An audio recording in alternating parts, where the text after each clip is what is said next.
ممنون خدا که حسین آقا نوکر زادم و افتخار برام نوکر زادم و افتخار.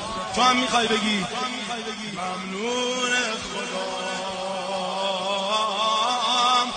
که حسین آقا نوکر زادم و افتخار برام نوکر زادم و افتخار برام. ممنون خدا که حسین آقا نوکر زادم و